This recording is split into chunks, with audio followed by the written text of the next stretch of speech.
You're about to see our live event with Howard Jacobson, author of the new book Howl and Booker Prize winner. If you want to catch the whole thing and not just the first 15 minutes, then you have to be an UnHerd subscriber. Go to unherd.com/live now and sign up, and then you can watch the whole thing as it happens, plus join in our subscriber-only Q&A at the end. That's unherd.com/live.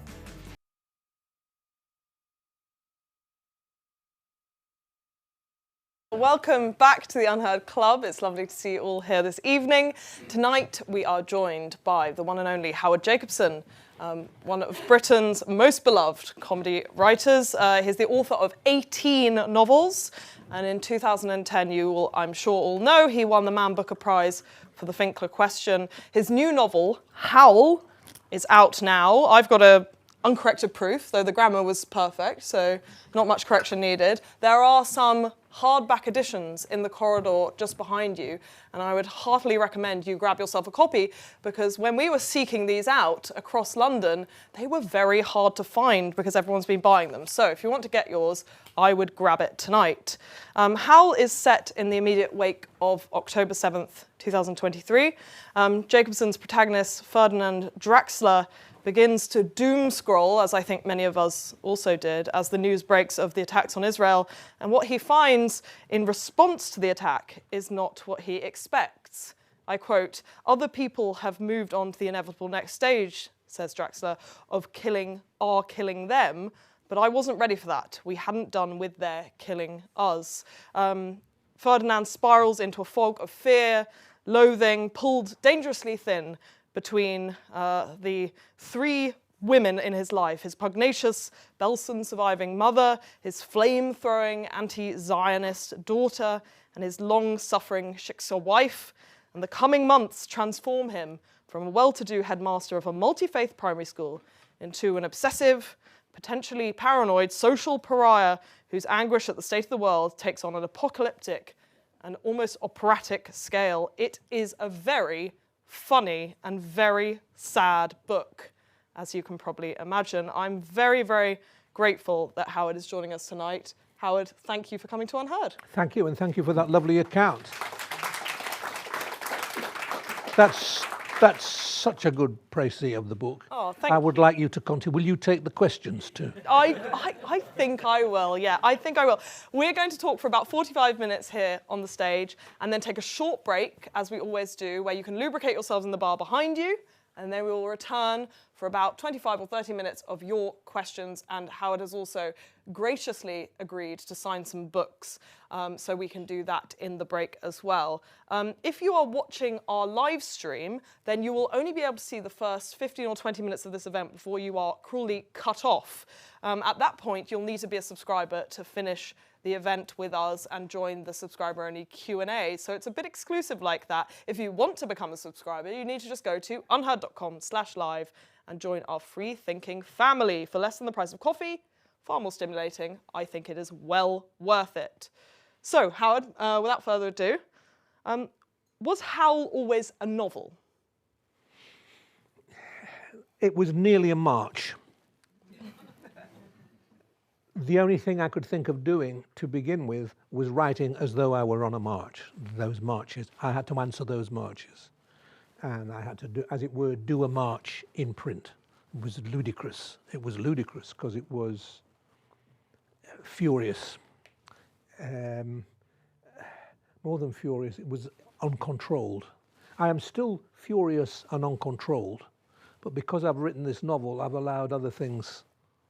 No, I haven't allowed anything. Other things have taken. You know, novelists talk about the magic of when books write themselves, and nobody really believes them, and even novelists themselves don't really believe that happens.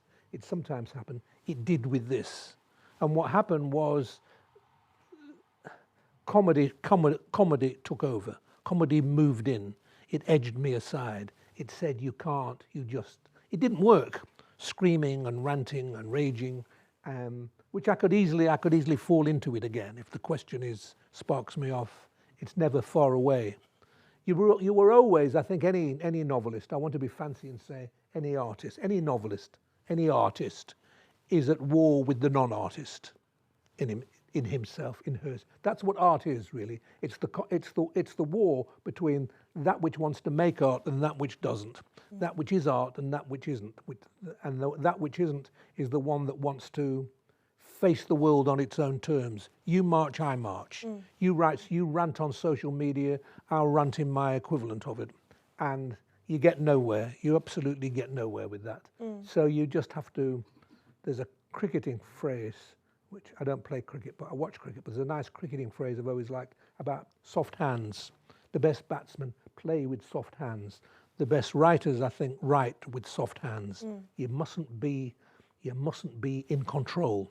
You mustn't know what you think. That's what it is. People who march know what they think. When you get up in the morning for a march, you put your scarf on, you roll up your poster, you unfurl, you collect your flag, and off you go. And you don't go off saying, I wonder how it will be. There's no ambivalence on a march. Nobody marches for ambivalence. You march for certitude. And what makes art different from that kind of discourse is there is no certitude. What was the ambivalence that was central to this book then? Because obviously it sounds like you started from a place of certitude. How did you end up in a place of ambivalence? I don't know how it happens. It happens because you're a writer and certitude does not sit right with you. You don't like the sound of it. You can't go with it. You know that is not right. And that's when, in the cracks in your confidence, this other thing we call art, the mystery of art. Am I being fancy? Yeah, I'm being fancy. There is a mystery of art, and art comes in. And particularly, it's the case that art and non-art are at war with one another in political times. It doesn't matter at any other time, but it matters in political times because you are likely to write politically. A novel is not a march. That simple thing has to be said. A novel is not a march, and a novel confronts the march with different language. The difficulty of having a protagonist, a narrator, who is, to use the kind of really basic university term, a kind of unreliable narrator, or someone who is dealing with these inconsistencies or confusions that aren't just the certitude of a march. I suppose the problem there, the difficulty as a reader, is that it's often hard to grasp exactly what's going on. I mean, in Howl, there are various, you might call them paranoid episodes involving a forged Banksy, bags of vacuum dust. There are kind of various moments where at any given moment it's hard to tell what is mania and what is reality in the mind of Ferdinand, our hero. The Ginsberg poem that Howl potentially references, which starts, I saw the best minds of my generation destroyed by madness, is in some way mirrored in the book by Ferdinand, saying, if madness is the price of telling the truth, I would choose madness. So what was this experience that was informing the madness of Ferdinand? Is that something that you yourself felt? Dead simple, yes. I mean, about the massacre itself, there's not really that much to say. It's so obvious. We've dealt with that kind of thing before. The astonishing thing to me was the day after. The new world, because I feel we are in a new world. We are not in the same world. And I was writing out of this different world, began the day after. And the day after was the day when some people said how terrible, but many people didn't. And many people rejoiced in the murder of other people. And that was, I mean, I know there are a lot of people who don't like Jews, and they don't like Israelis, and they don't like Zionists, and they sail between those two according to how they feel, but it's the same thing. But you don't expect them to actually rejoice in, you don't expect academic women who've been training you to understand microaggression, never mind, the real thing, but this is microaggression. It's a kind of rape to look at a woman in the wrong way. It's a kind of rape to take her space. Suddenly, forget kind of rape, actual real rape is fine if the person that's raped is the wrong sort of person. And this was coming from eminent feminists. Where am I? So you're not knowing what's real and what's paranoid and what's...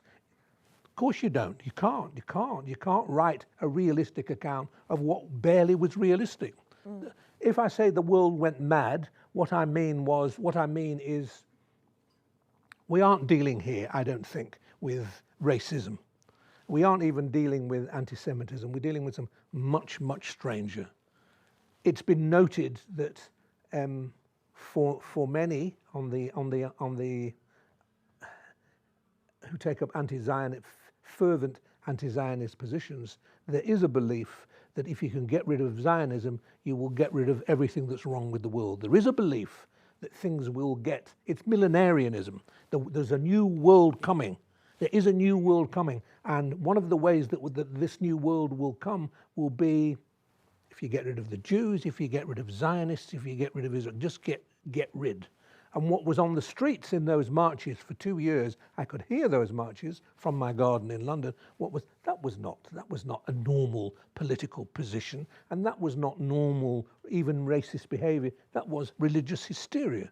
People had glazed eyes. They were talking nonsense. They were bellowing gibberish through their megaphones. See, I'm becoming angry again now. And that was, and it was religious. It was crazed religiousness, and to my mind, it's still here. It's still with us. It's had another Philip with the Iranian war. We are back again. I mean, very, very quickly.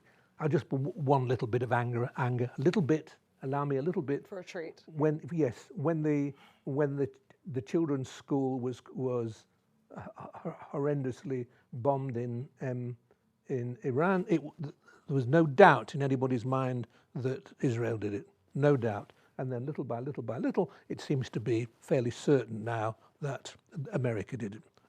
A doubt on purpose, but they did it. But the first assumption was that the Israelis do it. Because they are Jews and Jews kill children, and that's part of their overall wickedness. And there was the one piece I wrote several pieces about this in the newspapers, and the one piece I wrote called The Furore was one in which I said it was about the way that the narrative of the war was being presented on the BBC, and I couldn't go on watching because it was cruel, because it was upsetting.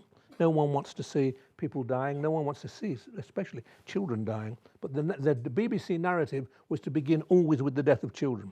Every story began with the death of children, as though this war was about the death of children. And when I said that, it was assumed by many, including friends of mine who are now no longer friends of mine, that I was saying either no children had been killed, which I wasn't saying, or I didn't care, which I wasn't saying. You just, because it's religious fervor in the air, you are not allowed to question it. Mm-hmm. I recall this Norm Macdonald joke. I don't know if you're aware of Norm Macdonald, but he once said, "What terrifies me is if ISIS were to detonate a nuclear device, kill 50 million Americans, imagine the backlash against peaceful Muslims." And of course, he is satirizing the kind of moment that we are in which the concern is always about these identity groups and the potential sensitivities that there might be at home. Is there an argument here that your article there about the BBC's coverage of Gaza was, instead of focusing on what's really important, which was the suffering of those children in Gaza, was bringing it back to people in London who felt that their feelings were hurt by constantly being bombarded with these images? You can't say what's really important. If you are discussing a thing, then everything is open for discussion, every element of it. And I wasn't saying, therefore, the death of those children isn't important. I was saying, well, here's another way of looking at what's going on at the moment, and that's that the BBC can't tell a straight narrative, and therefore it's creating some of that hatred of Jews, which, as we know, is not just an abstract thing. It leads to the death of Jews and so on. But I don't want to go here. What I would like to have said to you about the way it works, the way this novel pivoted for me and became not the novel I knew I didn't dare write, but I was very close to writing, was quite early on, when the day after, there's a series of small events, apparently, but actually quite large events in significance. The day after the massacre, Ferdinand hears people in his street, a nice, quiet, middle-class street in Streatham by the Common, and he hears the cry, "Gas the Jews." And he goes, "Gas the Jews?" People are screaming, "Gas the Jews" in Streatham. And he goes out, and he's screaming, "What the fuck's going on here? Gas the Jews in Streatham. Keep it down, will you?" And one of the person he screams at looks quite sad about it. And Ferdinand says, "Keep it down, will you? My wife's trying to sleep." And the guy says, "Oh, sorry," and tells the other people there, his wife's trying to sleep. So they get on with it, go, "Gas the Jews." It's my best joke, because maybe it's not even a joke. It's not even close to the best one in there, I don't think. Well, you find some fine, but it was the joke. It was the joke that helped me see this is how this will now work, because you could examine that joke and show that it is deeply serious and deeply critical. Who are these? If these people can lower their voice to say "gas the Jews," then it's probable that they don't really mean it. So what are they saying it out of? So those are the things that can spiral out of the meanings that can spiral out of the joke. But the main thing was that it was an absurdity, and he's satisfied. "Gas the Jews, gas the Jews." So he goes home, and his wife is waiting for him, and she's heard what's happening, and he hopes she will give him a hero's welcome. "Did you see what I did?" She gives him a little pat. You were very good there." He spared his wife, and that is very much the spirit of what could be rage.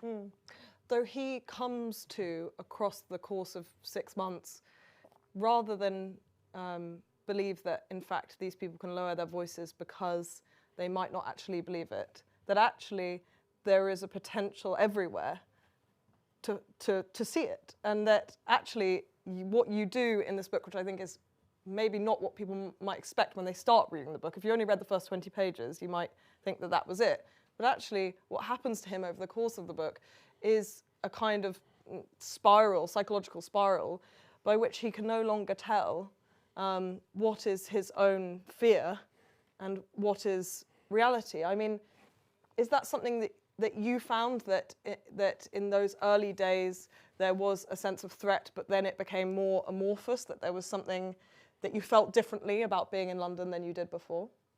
I certainly felt differently. Amorphous, I don't know.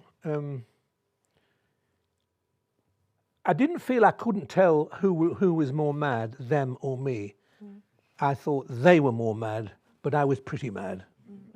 And we kind of, you feed one another. I sent some of like these people who couldn't bear that peace of mind for the observer.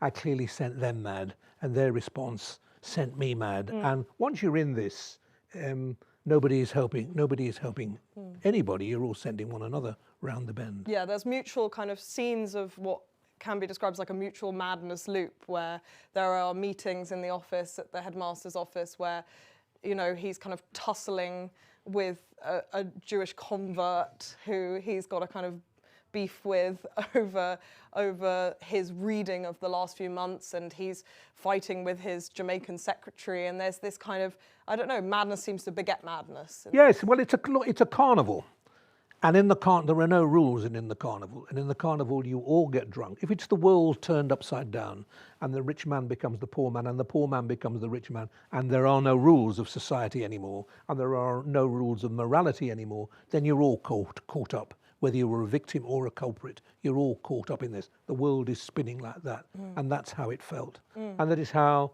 it goes on spinning, except when I'm in places of calm and sanity, like here. But at other times, when the marches will start again next weekend, it will be the sounds of madness again, because the words don't mean anything. The point of the "gas the Jews" joke is the words don't mean anything. You just say it, they've got no meaning. But how terrible it is when a phrase like that has come to be so easily used that it has no meaning. But of course it does have meaning, because one day somebody will gas the Jews. One day somebody has already gassed the Jews. One of the things that fascinated me about it, I suppose, was that there was, not only was this a kind of religious movement of the sort that's been going on for about 1,000 years, or maybe it's 2,000 years, that the Jews are, it just so happened that the Jews are in the right place at the right time, and the world needed that. It's too complicated to go into how come they were picked, but they were picked, And since then, they are the ones that explain everything that's wrong, every kind of evil. And if you can only get rid, the world will be healed again. People who want a healed world are mad. People who suppose you might heal the world have gone crazy. And if you think that you can kind of argue them out of that, you've gone crazy. So you are all, you've lost it really. How you get back on an even keel, what stops this carnival of bloodlust, I don't know. What shocked me also about it was, and Ferdinand notes this, and his mother, who was in Belsen, they have conversations about this together, and she spots this, that what's going on out there is an attempt not just to deny the Holocaust, we've been there, that's easy. It's to steal it. Other people want it. We want your Holocaust. How mad is that? We want your Holocaust. That's been going on for a long time. I've noticed that one before, and I always thought, okay, look, let me tell you, I'm Jewish, and let me tell you, I didn't suffer the Holocaust, and I know no one personally who suffered the Holocaust, but one takes it as it's because it's happened to you as a people. You take it a little bit that it's a little bit yours, a little bit mine. But if you want to have it, you want that to have been done to you because you want the dignity, the nobility, have it. But there's no question that that the attempt is to steal it. Neither Ferdy nor his mother have ever been to Israel in the terms of the book. Why? Why did you choose? I wanted to make this clear that I was not writing about Israel. I'm not talking about Israel now. I'm not talking about the war. I'm not talking about Israel's conduct of the war. I'm not talking about the conduct of the other side. I know nothing about it. The few times I've allowed myself to get sucked in, I've talked drivel myself. I don't know anything about it. And so that's you want not my interest. Who speak about Zionism from this different perspective, not from one that is deeply connected to. It's a book about England. This is a novel about England and a novel about London. So I've got a headmaster of a primary school. He's a sweet, really is as much an Englishman as he is a Jew. Sometimes he barely recognizes himself as a Jew. He studied Shakespeare. He wrote a little pamphlet, which was that every fool in Shakespeare was really Jewish. So this is where he marries his scholarliness and his Jewishness. He is trying to make a life in England. So when he's got a daughter who's studying at Oxford, suddenly he's marching through London saying herself, "Gas the Jews," and ripping off posters. That most horrible of things, that most inhumane thing that we saw done on television sometimes, and usually it was young people doing it. Usually for some reason it was young women, or maybe I just saw young women ripping off the posters of hostages. Can you imagine doing it? There's a picture of a hostage. This is someone and you rip the picture off and you laugh. Tell me where we are. Tell me how you find any kind of sanity in that. And then when it's your daughter that's doing that, this lovely, well brought up girl that he loves and who he thought loved him, where are you? You're in a madhouse. But I didn't want to write a novel about a madhouse. I wanted to write a novel about ordinary London, an ordinary school, with an ordinary janitor and ordinary kids. And he wants to make life nice for the kids. He takes the kids out on a cleaning up. They all go off with little tins of paint, and they go around Streatham Common and to paint out the graffiti. He goes on a kind of graffiti clean-up. It does occur to him at one point that he might do that with the rest of his life, just go around London with big cans of Dulux. But he gets in trouble for it, doesn't he? Yes, of course. But the kids think it's terrific, and they're painting things out. And then it's a funny scene. There's a little girl who doesn't want there's a picture of a Jew. There's a picture of a rat with the word Jew on it, and she's got a pet rat. She doesn't want to do that to a rat. She doesn't want to paint the rat out. So she paints the rat out and whispers to it, sorry, because it's her pet. And yes, it tries to be. I try to set it very practically like that. It's a day at school. Look, this is a day at school. This is a nice thing at school. A headmaster is taking the kids out on a kind of clean-up thing, the way they might have done just cleaning up litter. Only it's not litter. It's graffiti. It's abuse. Zoe, who's the daughter. If you're seeing my face right now, I'm afraid that means your 15-minute free preview is over. If you want to watch the rest of this live event with Booker Prize winner Howard Jacobson, then you need to become a subscriber. Go to unherd.com/live. You can pick up exactly where you left off and join our subscriber-only Q&A. It's super simple. Just go to unherd.com/live now.